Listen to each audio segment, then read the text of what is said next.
autoridades civiles y militares, representación del Círculo de la Amistad, en cuyo bellísimo salón liceo nos acogen, señor presidente de la Junta señor presidente de la Real Academia de Córdoba de Ciencias, Bellas Letras y Nobles Artes, Junta Rectora, cuerpo académico, señoras y señores. He elegido para la conferencia del inicio del nuevo curso académico el tema que le da título, no por ser novedoso en el ordenamiento jurídico y en las resoluciones de los tribunales que conocen de él, sino por encontrarse de viva actualidad mediática, social y política en relación con los medios de comunicación y redes sociales, por lo que se viene denominando bulos y noticias falsas.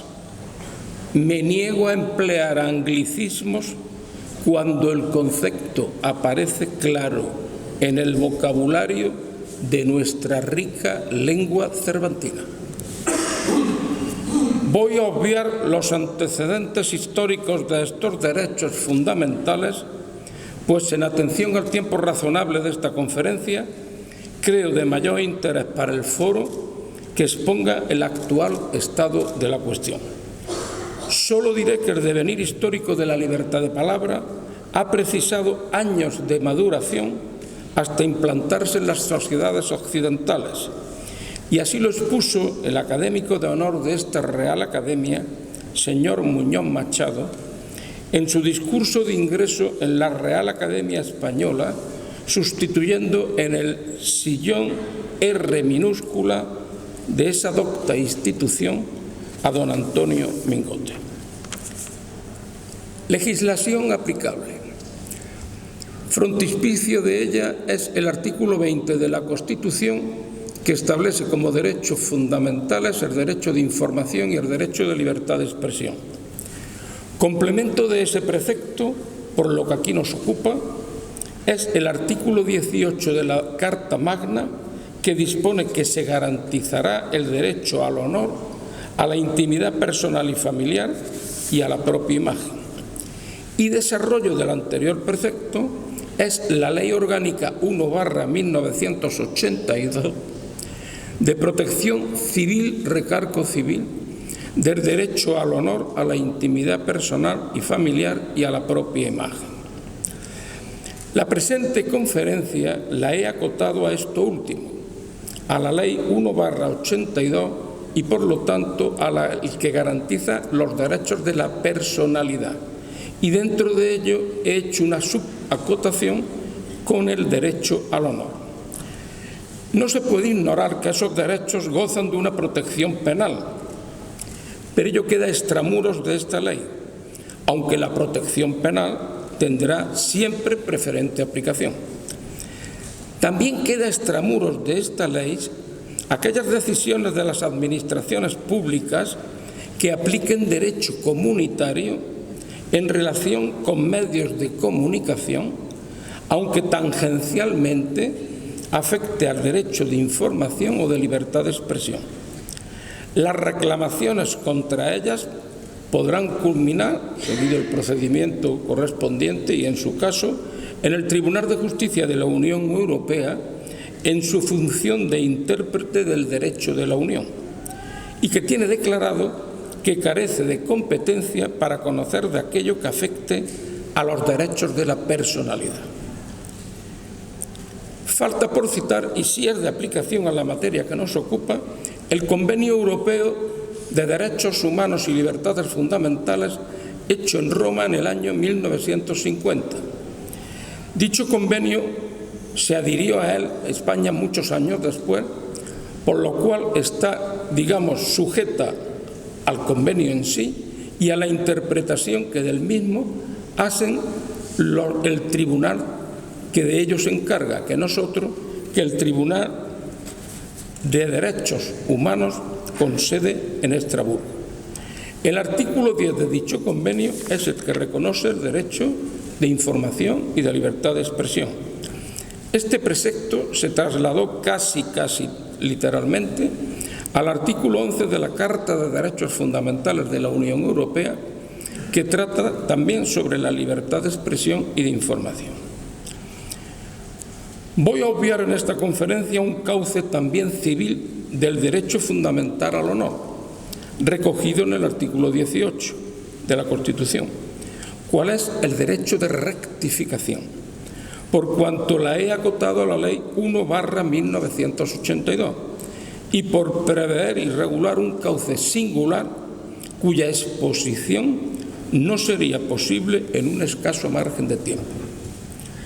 Solo diré que la ley que lo regula es la Ley Orgánica 2/1984 y que también tiene una regulación singular en la Ley Orgánica, esta más reciente, 3/2018, de protección de datos personales y garantía de derechos digitales. Ambas leyes han sido aplicadas e interpretadas por la Sala Primera del Tribunal Supremo en varias sentencias, como más recientes, una del mes de mayo del 2024 y otra del mes de enero del mismo año.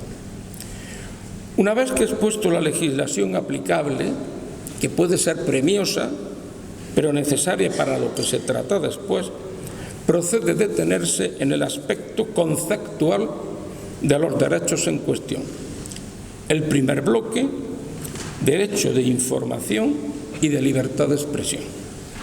La libertad de información contemplada en el artículo 20 de la Constitución contiene una dimensión activa, constituida por el derecho a informar libremente, y una dimensión pasiva o derecho a ser informado. Recae sobre la comunicación de hechos susceptibles de contraste con datos objetivos. Tiene como titulares a los miembros de la colectividad y a los profesionales del periodismo y consiste en comunicar o recibir información veraz por cualquier medio de difusión. Sobre la importancia de la libertad de información en un Estado de Derecho, cabe decir que la indiscutible trascendencia de la precitada libertad constitucional exige que goce de un espacio blindado para que pueda cumplir su función fundamental de transmitir e investigar hechos de interés general, que son fundamentales en un Estado de Derecho para formar una opinión pública plural, para la consecución de la transparencia en la actuación de los poderes públicos y posibilitar el ejercicio de los derechos políticos por parte de los ciudadanos con conocimiento de causa, los cuales gozan, a su vez, del derecho también constitucional de recibir información veraz. Ahora bien, la libertad de información no es un derecho absoluto que debe prevalecer en cualquier caso de colisión con otros derechos fundamentales. Si bien, desde un punto de vista axiológico abstracto, la libertad de información ha de gozar de una protección reforzada, dada la función constitucional que le corresponde, tal circunstancia tampoco implica que nos hallamos ante un derecho absoluto de protección omnímoda, ya que todas las libertades reconocidas en el artículo 20 de la Constitución tienen sus límites, como señala el apartado cuarto de dicho precepto. Existe una serie de pautas valorativas de apreciación del carácter preferente de la libertad de información. Estas pautas no es que sean pautas compartimento estanco, yo las he dividido por razones meramente didácticas, sino que se encuentran íntimamente entrelazadas entre sí y los tribunales las aplican todas en su conjunto. La primera de ellas es que la información comunicada venga referida a un asunto de interés general o relevancia pública, sea por la materia, por razón de las personas o por las dos cosas. Veamos a título de ejemplo algunos supuestos, dos en concreto. El primero de ellos se trata de una demanda que se formula contra el presidente del Colegio de Odontólogos Nacionales de España, por haberse salido al paso de unas manifestaciones de quien lo demanda, en el que ponía en tela de juicio las pautas profesionales y deontológicas de una clínica de gran implantación a nivel nacional y se plantea qué interés general tiene de que el presidente del Colegio de Odontólogos de España salga al paso de lo dicho por esa persona. Pues bien, el Tribunal Supremo dice que la intervención del demandado se enmarcó en el ámbito de sus competencias profesionales de información pública de cuantas actuaciones pudieran ser engañosas para la población o de aquellas que se aprovecharan de la buena fe de los usuarios, vigilando la publicidad profesional con sujeción a las leyes, velando por la protección de la salud y el respeto de los principios éticos y deontológicos de la profesión, así como cuantas otras redunden en beneficio de la protección de los intereses de los consumidores y usuarios de los servicios de sus colegiados. El segundo supuesto es una sentencia del 2015 en el que el interés general lo residencia de la siguiente forma.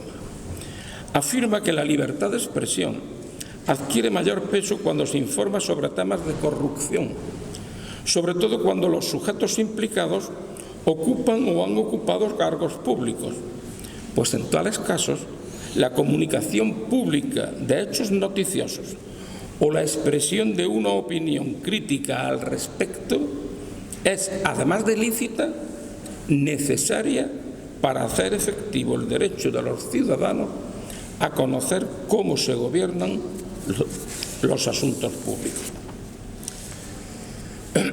Perdón.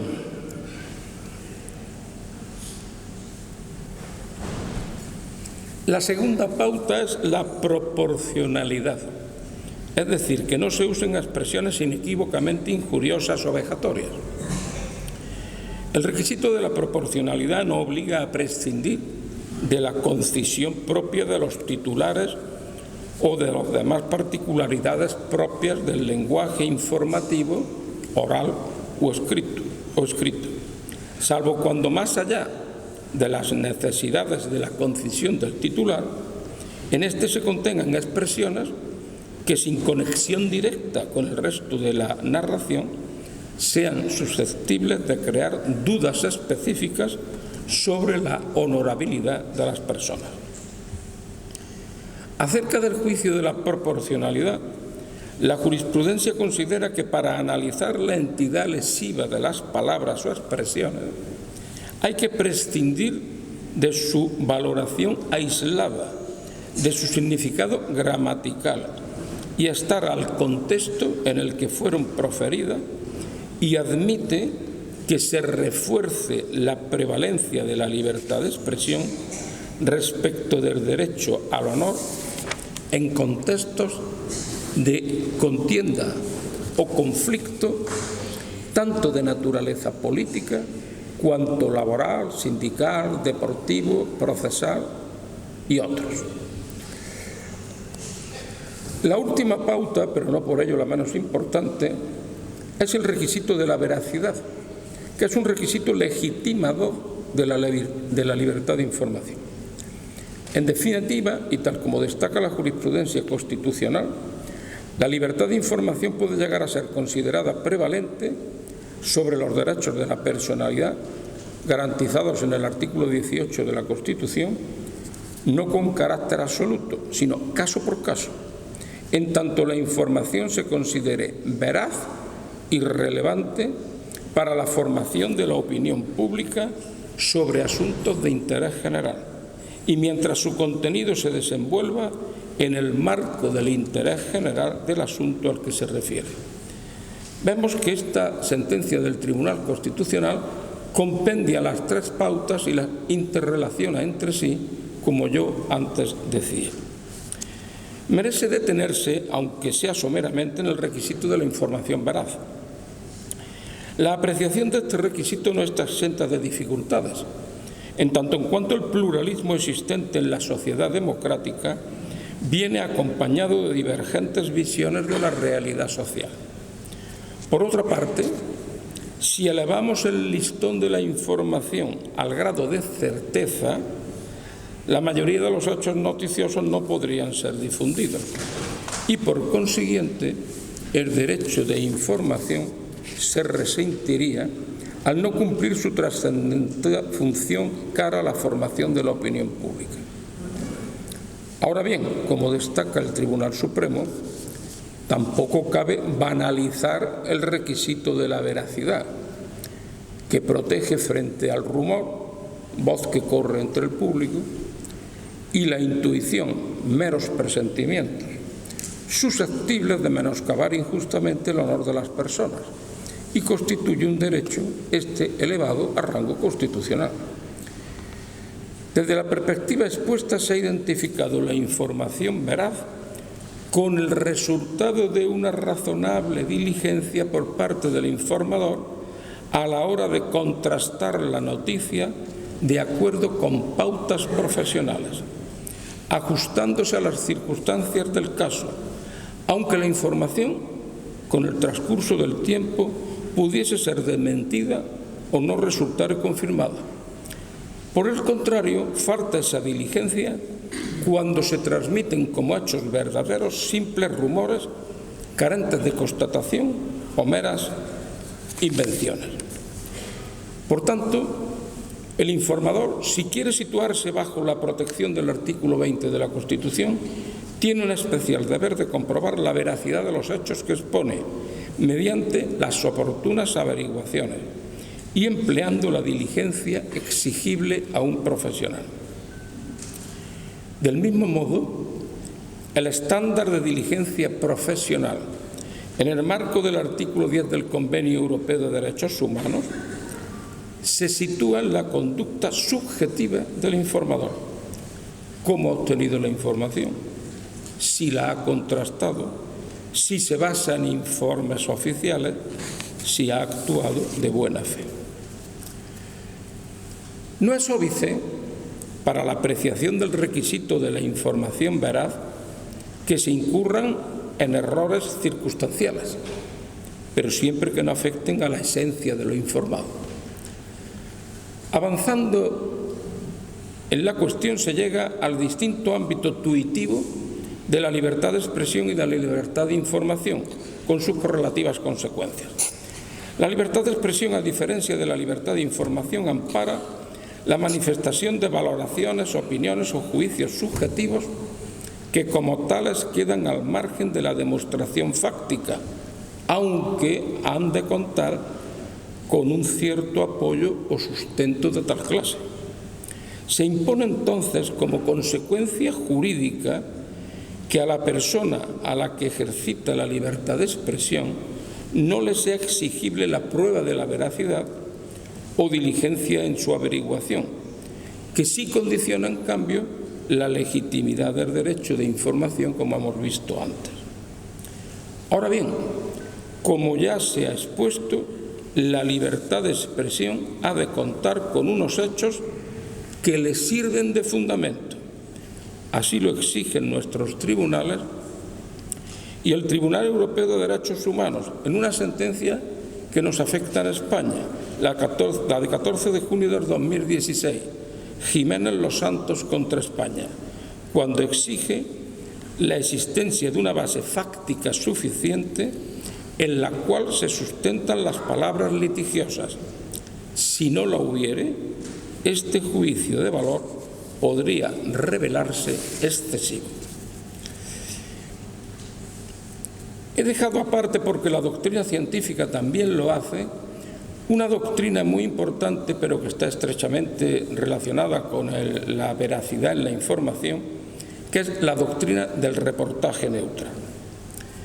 Esta doctrina, según ha venido recordando el Tribunal Supremo, encuentra su base en la doctrina jurisprudencial norteamericana del Neutral Reportage Doctrine, iniciada en el caso New York Times contra Sullivan, que parte de la base de estimar que si un artículo periodístico recoge los datos u opiniones sin expresar o hacer valoración alguna, el derecho a la información no puede ser limitado con base a una supuesta infracción al honor. Así viene además a proclamarlo el Tribunal Europeo de Derechos Humanos. El Tribunal Constitucional declara los requisitos para que pueda hablarse de un reportaje neutral y, en lo aquí relevante, Incluye como uno de ellos que el medio informativo ha de ser transmisión de tales declaraciones, limitándose a narrarlas sin alterar la importancia que tengan en el cómputo de la noticia. Esto es, sin editarla con opiniones propias. A lo anterior,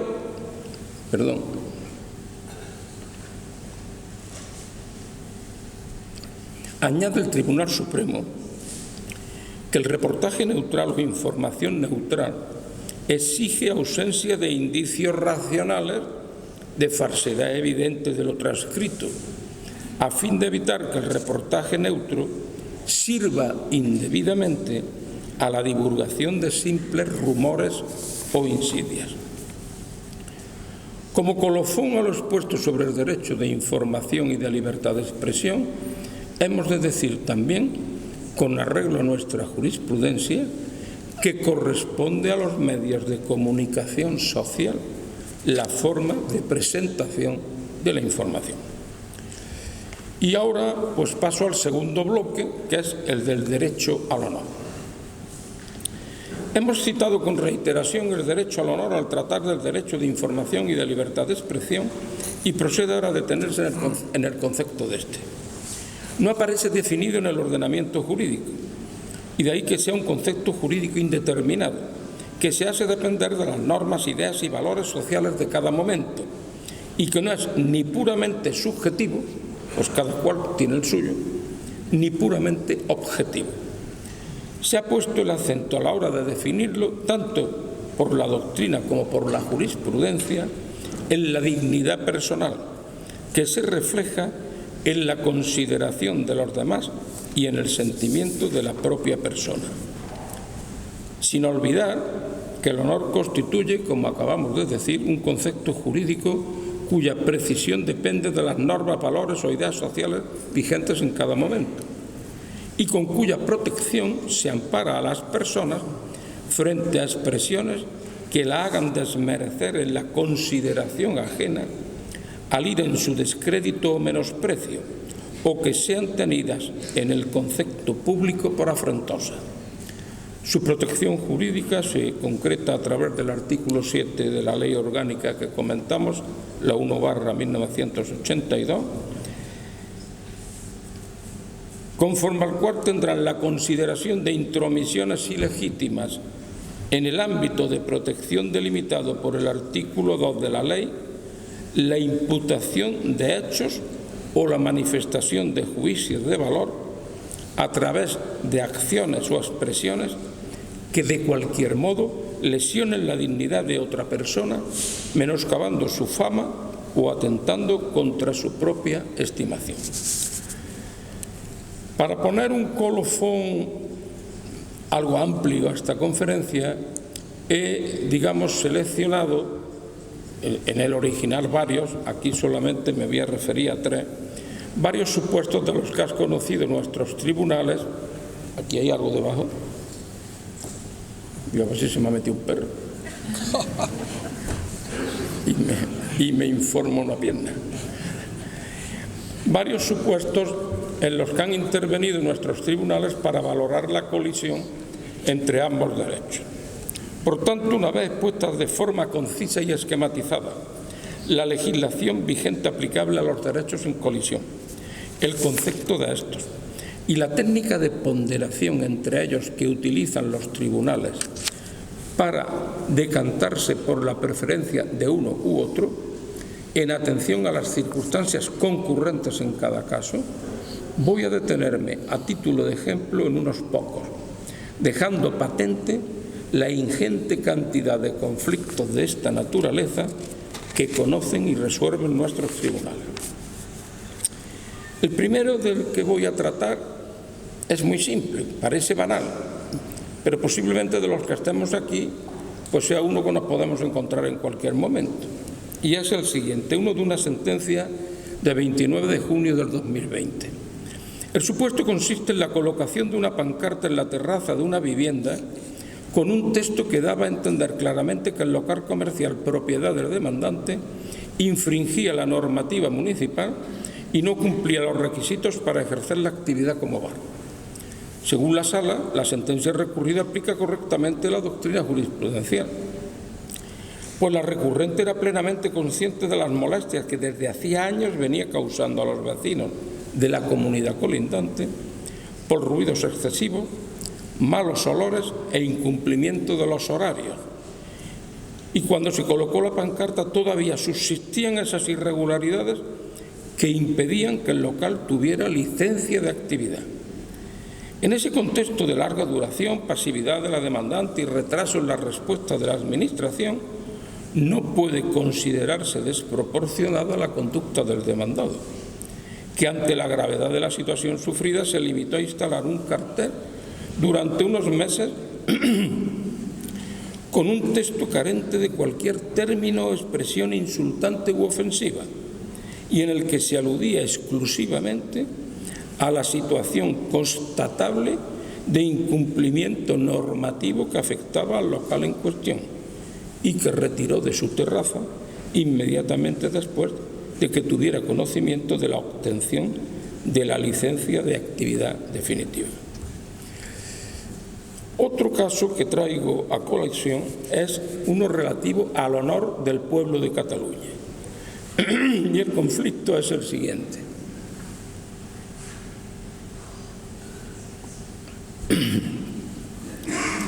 El abogado de la...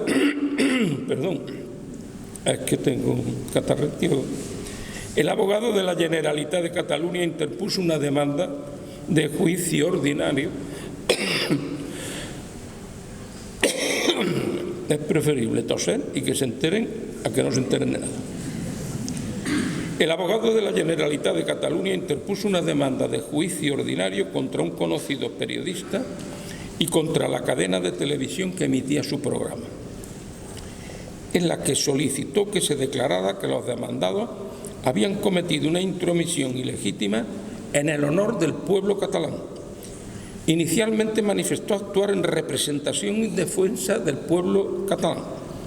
Más tarde, ante las objeciones procesales de los demandados y del propio Ministerio Fiscal, dijo que actuaba en representación del presidente y Govern de la Generalitat y en representación de los intereses del pueblo de Cataluña. Pero no obstante volvió al primigenio argumento y en el recurso de casación decía que actuaba en nombre del pueblo catalán. La demanda fue desestimada. En primer lugar, se entra en la falta de legitimación de actuar en nombre del pueblo catalán, pero no voy a entrar en tecnicismos que serían muy premiosos. Lo que me interesa en este momento es que se dice que la sentencia desestimó el recurso porque consideró que no puede estimarse afectado el honor del pueblo catalán por unas declaraciones que en un contexto de contienda política y social se dirigían contra un determinado sector de la sociedad catalana, concretamente el que podría denominarse como sector soberanista. Se consideró incorrecta la identificación del pueblo catalán con un sector del mismo. Y llegamos al tercer supuesto. Y voy a dar a conocer una resolución que me ha parecido oportuno citar porque tuvo una grandísima repercusión mediática atención a la temática. Quiero dejar claro que el Tribunal Supremo aquí no se pronuncia tauromaquia sí, tauromaquia no. No es su cometido. Se pronuncia sobre si hay una afectación al derecho al honor. En concreto, el honor del torero muerto en el ruedo y la importancia del contexto. La sentencia de la Sala Civil del 3 de abril del 2019 abordó la cuestión del derecho al honor de un torero fallecido durante una corrida de toros.